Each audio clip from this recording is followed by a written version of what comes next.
District H, Councilmember Robinson at large, Dr. Hurst, Director Stephen Williams, and Chief Pena, that are all with me today. So good afternoon, and thank you for joining us for an update on how the City of Houston is addressing the rise in COVID-19 cases across the community. Of course, I'm joined by several people today. We thought it was critical that we kind of address the situation that is taking place right now in our city, in our county, and quite frankly, all across this country. We're at a critical time in our fight to stop the Delta variant from spreading across the Houston area and impacting our families, schools, hospitals, and places of employment. Today in the Texas Medical Center, more than 2,500 people with COVID-19 are hospitalized. We haven't seen those numbers since June, July, and going back to the beginning of the pandemic. According to the Texas Medical Center data, the vast majority of those requiring hospitalizations after testing positive is not vaccinated, and the vast majority of those dying is unvaccinated. So today we have done over the last 18 months, we want to appeal to you, to the general public, to parents and others, in the strongest possible way, to get tested, to get vaccinated, to wear your mask, especially indoors. Currently, the health care personnel are spread thin throughout our area, and they are exhausted, and many of them are simply frustrated. Many of them have described in recent weeks the heartache they endure because they are forced to make decisions to intubate the very sick, arrange virtual phone calls between the dying and their loved ones who cannot visit their bedside. I don't want anyone to live a life of regret and realize in their final moments that they could have avoided getting sick or experienced milder symptoms if they had only taken the vaccine. Getting vaccinated is vitally important because we are seeing more COVID cases being reported, and this is especially true as school starts to reopen. It is why we must encourage students, staff, and educators to wear face masks that have stopped the spread of this virus. This coming weekend, the third Super Saturday Vaccination Day will be held. This will be the third. The city has partnered with area school districts and the county to provide vaccines to students and their families every Saturday in this particular month, in the month of August. Up to this point, more than 2,500 people have been vaccinated because of our first two Super Saturday vaccination days. In fact, at the Mayor's Back to School Supply Drive just this past Saturday, over 500 people alone took advantage and got their vaccinations. Those are good signs, moving in the right direction. More people are getting vaccines, but we still have a long way to go. And so we want to keep the momentum going. Otherwise, we will continue to see the strain on our hospitals, a rise in positive cases in our schools and places of businesses. As of today, the City of Houston has a total of 293 essential employees who have tested positive. That number includes 144 municipal workers, about 97 those in the police department, and Chief Pena can speak to the fire department, but I believe the number maybe is right around 52. We have also lost several employees to the virus, including one recently in the Houston Public Works Department. I want to share just briefly what Director Carol Haddock had to say about this particular employee. He was our beloved messenger for Houston Public Works and worked for the City of Houston for almost 24 years. He will be remembered for his cheerful attitude in delivering packages and mail to all of our facilities and greeting everyone with a reminder, I am blessed. All of his co-workers loved him at all locations and service lines at the Houston Public Works, and he dearly loved his wife, his children, and grandchildren beyond words. Unfortunately, he is not with us today. Finally, I will close with this today. The city of Houston reached a grim milestone. Over 3,000 persons deaths due to COVID-19. To be exact, the number is 3,010 because 11 deaths are being reported today. So again, it's a grim statement. Over the 18 months to date, over 3,000 Houstonians have lost their lives to COVID-19, 310. So we want to stop that number from growing much larger than what it is today. And one way to do that is for people who have yet to be vaccinated to get vaccinated. Those numbers represent family members and loved ones. They represent people that we work with on a daily basis. They represent people that we know, that we grew up with. And sadly, even the mayor, even myself, will be attending a funeral later on this week for someone that I grew up with and someone who chose not to get vaccinated and who is no longer with us. That is why we are encouraging people to get vaccinated against COVID-19. And to be honest with you, that is the reason why we're standing before you today. For several weeks, if not much, we have not done this because the numbers were trending in the right direction. But today, now you see the fire chief, the medical officer for the entire city, the head of the Houston Public Health Department, city council members, and others standing before you because the numbers are simply not going in the right direction. We need your help, and quite frankly, we're asking for you to join the rest of us in getting fully vaccinated. As of today in the city of Houston, 69.4% of Houstonians have had at least their one shot, 69.4. Of those who are eligible, 12 years of age and older. For those who are fully vaccinated in that category, that number is 57%. So as you can see, 43% of the people living in our city that are eligible 12 years and older have yet to be fully vaccinated. We hope that you will help us in bringing those, increasing that percentage of the number of people in our city that are fully vaccinated. The more that become fully vaccinated, the better we all will be in the fight against this dreadful disease. It is something you must do for yourself, your family, and our community. The vaccine is free, safe, and easy to get. And then lastly, let me make a special appeal to this younger generation, to those who I've heard say, well, Mayor, if you take this vaccine, it will somehow disorganize or reorganize our DNA. That simply is not true, and Dr. Peirce, I hope you will speak to it. I've heard the rumor seen on social media that if we take this vaccination, we won't be able to have children. That is not true. There are a lot of things that are being said on social media that are causing people not to get it. And so I want to appeal to some of my friends, entertainers, and sports and athletes and others. Let me encourage you to lend your voice to try to encourage those who have yet to take the vaccine, those who are hesitant to get it, because when you look at a hospital, many of those people look like the very ones who are your fan base. And so I'm asking you to lend your voice to the effort to help to save them and to debunk the myths that have been said about this vaccine. So if we work together, like we've done before, we can stop this the spread, we can slow it down, and we can get these numbers trending in the right direction. But it's going to take all of us working together to get it done. Having said that, let me yield for a moment, and let me bring up now Dr. Peirce. Thank you, Mayor. And I'll start off by addressing the issue that you brought up about the vaccine and if it alters your DNA. So, as the mayor said, that's absolutely not true. If you're someone who lives in the science world like I do, it's a ridiculous accusation to make. It's just not at all possible. But if you believe that it is, consider this.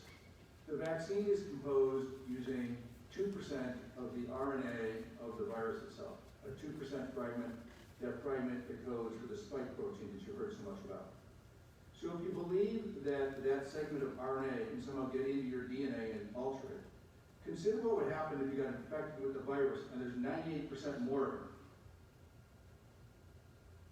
If you believe that the RNA can change your DNA, wouldn't you far rather take the chances with a 2% vaccine than the 100% for the virus? So again, the RNA sequence cannot alter your DNA, but if you believe that, you're still far better off taking your chances with the vaccine, which only uses 2% than the entire viral code that you'll get with the virus itself. The other thing to consider is that this virus, the Delta variant, is so contagious that your chances of getting through this without either being vaccinated or contracting the virus is approaching zero. We're seeing the spread is exponential. It is huge. The mayor mentioned some of the numbers. We're going to look at a couple graphs in just a moment about how much it's growing. And so, to that point, I just want to point out that the positivity rate here in Houston has continued to go up. It is now at 19.2%. And if you look at the rest of that graph, you'll see the highest positivity rate we ever had was back in July of 2020, and we're on track to match that. You'll also notice the good thing is that we're having more and more people getting tested now. The yellow and red lines indicate how many people are getting tested. And so the more people get tested, the more confidence we have in that percentage. So I'm highly confident that the 19.2%, nearly 1 out of every 5 people getting tested is testing positive. And they are spreading the variant, the Delta variant, which is highly contagious. It's more than 2 times more easily spread than the Alpha variant before it. So again, if you think you're going to get through this without becoming either vaccinated or infected, your chances of that are rapidly approaching zero. So, you know, a lot of people talk about it's my right to decide. It is your right to decide. Nobody up here challenges that. It is your right to decide that I'm going to get vaccinated and I'm going to protect my family. You have every right to decide to do that. You have every right to decide that you're going to protect yourself and your family. And that's what I would encourage you to do. Mayor also mentioned about hospitalizations. This is the graph from SETRAC. This is looking at Harris County hospitals only. And you'll see that the end of that graph off to the far right remains very steep going up. That peaks at 1,817 patients admitted within Harris County alone. The mayor mentioned the 2,500 for the Texas Medical Center Hospital. That's all the Texas Medical Center Hospital, whether in Harris County or outside. So it's an overlapping statistic, but I bring this one up because you'll notice that the 2 previous peaks, the 2 waves we had before, in July of 2020, we maxed out at that point the highest number of patients who were hospitalized with COVID at that point was 1,620. 1,670. In June of last year, it was 1,620. Today, we're 1,817. We're way above. This is one of the reasons why the hospitals are so strained. They cannot find beds. We have, across the 25-county region, CETRAC reports that there are 629 patients admitted or diagnosed with COVID waiting for hospital beds and can't get in. And 112 additional patients waiting for ICU beds and can't get in. There's hundreds of people waiting to get in the hospital. They're sick enough, they've been admitted, but they're in the emergency department, or they're in a freestanding emergency department somewhere, or they're in a urgent care center, or wherever they happen to be, they meet admission criteria, but they can't find a hospital bed. Hundreds of patients. And our way out of this is through the vaccine. Clearly, our way out of this is through the vaccine. And so with that, Mayor, I would just echo your comments and point out to everyone that right now the hospitals are under great strain. We know that the ICU patients in Harris County, in the 9-county center rate, 35.8% of our COVID patients in all the ICU beds. And for all hospital beds, it's 24.28% of all hospital beds are occupied with people who have been diagnosed with COVID. Never before in history that I know of that we ever had one disease occupying a quarter of all hospital beds in a huge metropolitan area like this. Thank you, Dr. First. One thing I do want to highlight is that in June and July, when those numbers were bad, we did not have 3 vaccines. In August, we have 3 vaccines. So you would think the situation ought to be much, much better. And so we have 3 vaccines. Please take full advantage of it. Now let me bring on Director Steve Williams. Thank you, Mayor. You've heard the data, you've heard the statistics, and what we're doing at the health department is making sure that we're offering free vaccines to everyone who presents themselves. All 3 authorized vaccines, as the mayor was referring to, are available at our health clinics and our multi-service centers. In addition to our multi-service centers and our health clinics, we're really going to where people are, where people actually trust other folks, like churches, grocery stores, flea markets, festivals, events, and you've heard to schools. You saw the number of schools that we went to this past week, and we're going to do that this weekend too. You can also find a list of sites at houstonhealth.org. Call 832-393-4220, and we'll be happy to help you find a site that's actually close to your home. This is really important. Because these numbers are going up, we're also encouraging people to continue to get tested. Testing continues to be important as the more contagious Delta variant spreads. That's why we continue to offer many free COVID-19 testing sites across Houston. You can also visit houstonhealth.org or call 832-393-4220 to find a nearby free testing site. Folks, we're really repeating the same messages that we started with several months ago, but we really need folks to take us up on this because too many people are getting sick and too many people are dying. Thanks, Director Williams. And we bring up Chief Payne of the Fire Department. Thank you, Mayor. Let me begin by stating our numbers of positive personnel. The fire department, we have close to 100 firefighters now that have either tested positive or are symptomatic. That is really placing an additional stress on our ability to keep our units staffed. We're doing what we can to provide them the tools or equipment, the protections that they need to safely do their job, but this virus is affecting fire department, police department, all city employees just the same as this community. I say this because, as the mayor mentioned, there is one thing that we can all do to try to limit the number of personnel that are affected by this virus, which is the vaccine. The number of call volumes, the call volume for the fire department has gone up about 20%. We were experiencing about 1,000 calls for service per day. We're now consistently about 1,200 calls each and every day. The number of transports has risen from about 400 per day to about 500 a day. And that issue is compounding the stress and the pinch points at the hospitals.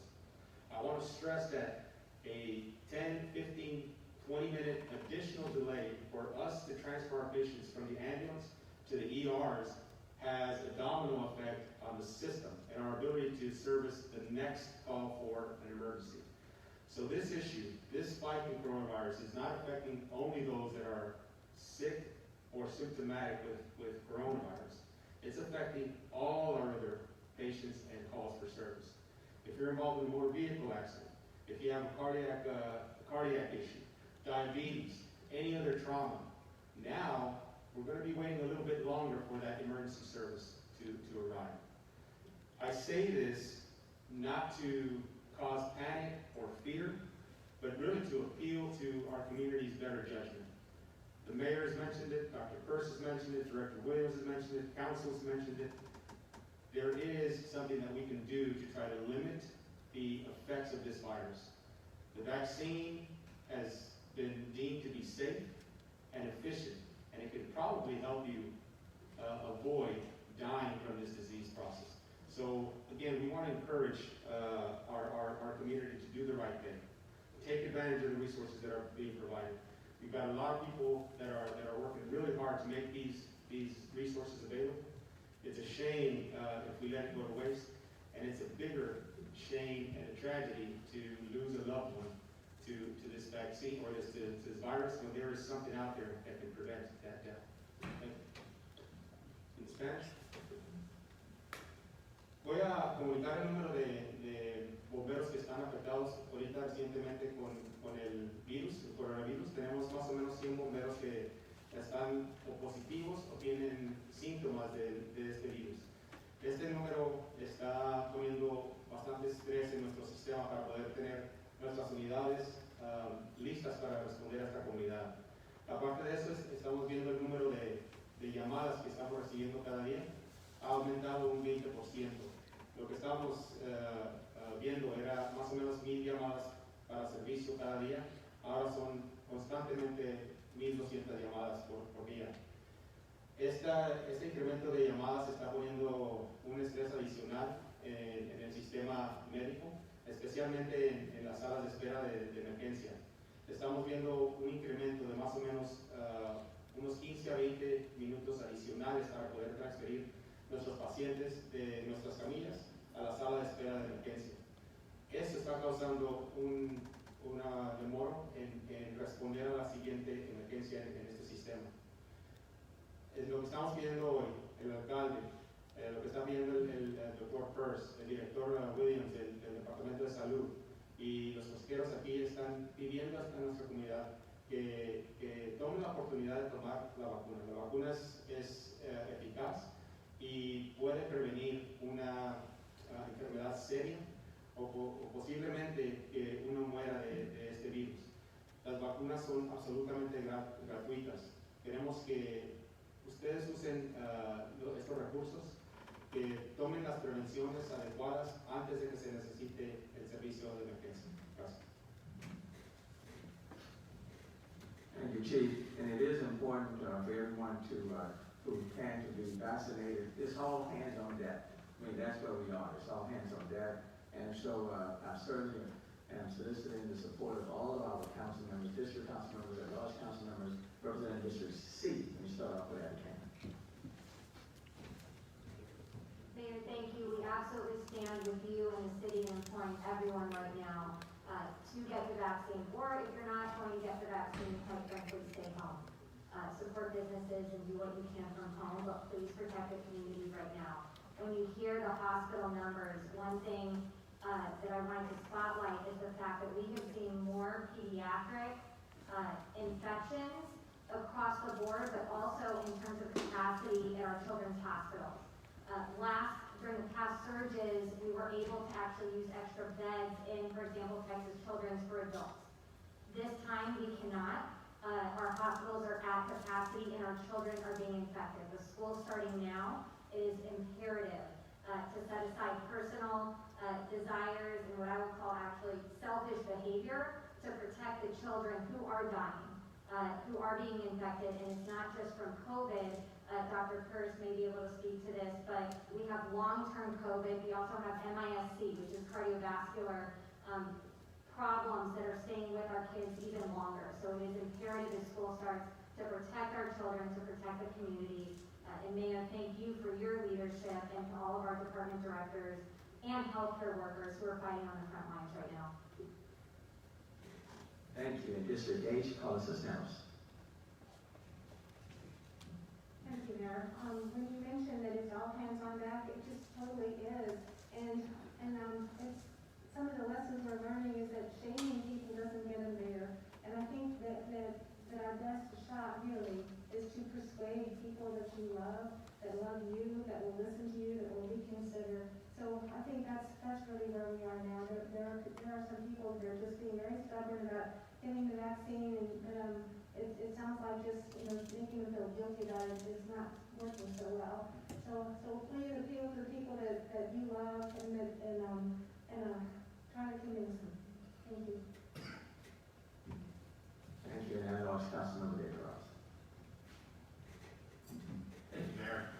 And thank you to all of the leaders who are here talking about the importance of this vaccine. I think striking to me was the extent to which we are now in every neighborhood in Houston. We are going beyond providing the vaccines in places where you have to go, perhaps at some distance, but now, as Director Williams has said, these vaccines are available at community centers, at libraries, at churches, throughout our communities, and we need to spread this word. This is all hands on deck, a team effort. We need to communicate this across all of our communities, across all languages, and to take advantage of the truly concerted effort that's going on between the city, the county, and all of those unified efforts that are going on up and down the governmental chain. So we're here at the city to say, en todos los barrios hay oportunidades para vacunarse y que si estás en un centro de la comunidad, una biblioteca, estamos en las iglesias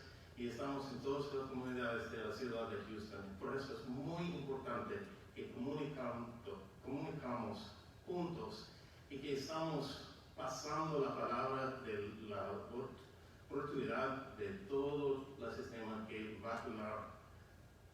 Y en este sentido es muy importante que estamos muy juntos. Okay. Gracias.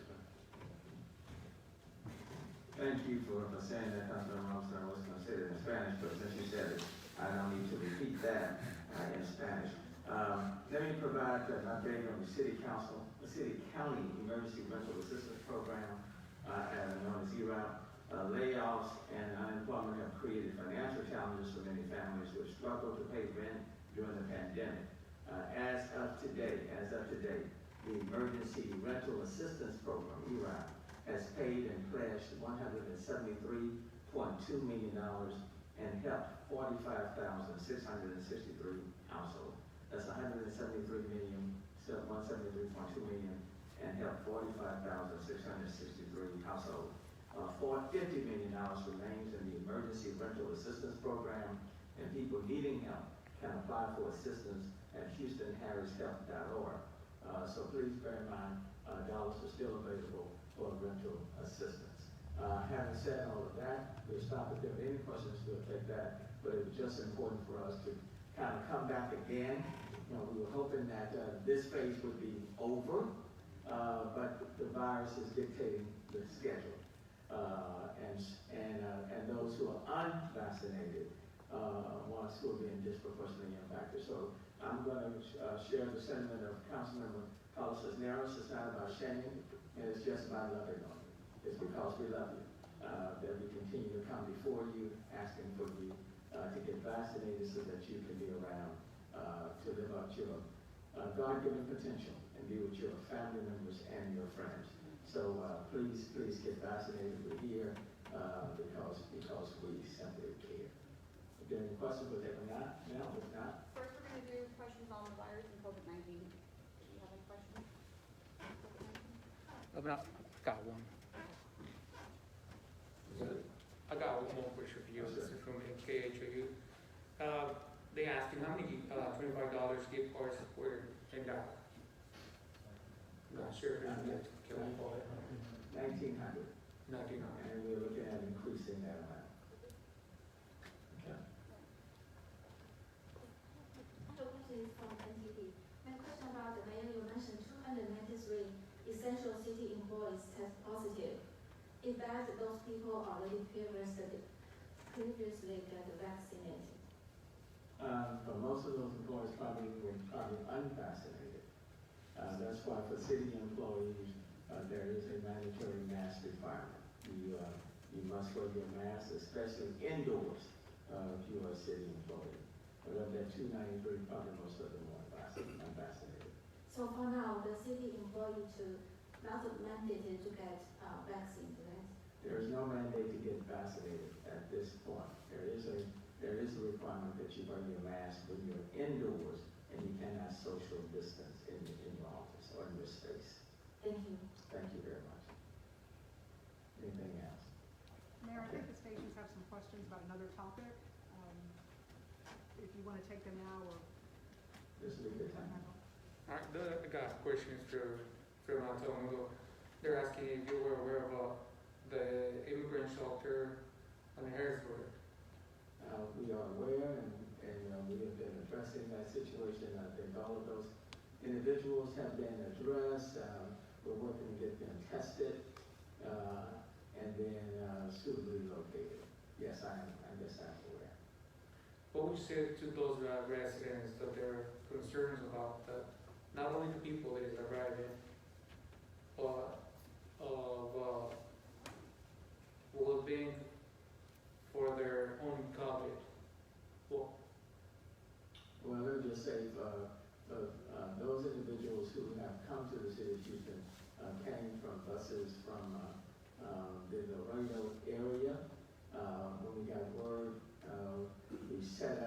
I guess you could say, at some of those stations where people were coming, those drop-off points, because they came, they were dropped off.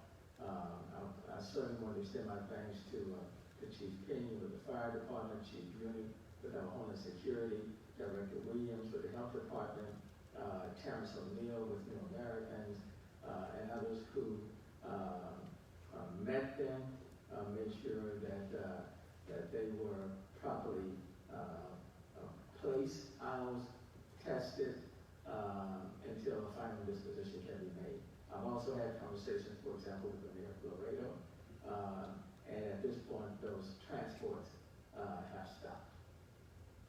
So do you have any idea of how many immigrants these shelters are holding? Yesterday or last night, there were about, was it total about 100? It was about 100 that came in 2 busloads, 50 about 50 each. So those persons were intercepted, and again, we set up proper protocols for them. And I've had a conversation again with the Mayor of Laredo, and at least for the time being, those transports have come to an end. Any message for the community around those shelters? They should feel fine. I think we've properly, how can I put it, addressed the situation. And now it's important, for us all to work with those cities and towns along the border, along with the Biden administration, to make sure that there is proper systems put in place. And so that's what we will be doing, working with those officials, local officials in that border area, as well as with the Biden administration, Homeland Security on the federal level, to ensure that proper systems are put in place there, such that these persons are not being transported inward without the necessary not precautions, but steps being taken. We're dealing with human beings. These are not commodities. So we address the situation, talk with the people on the border, and for now, that situation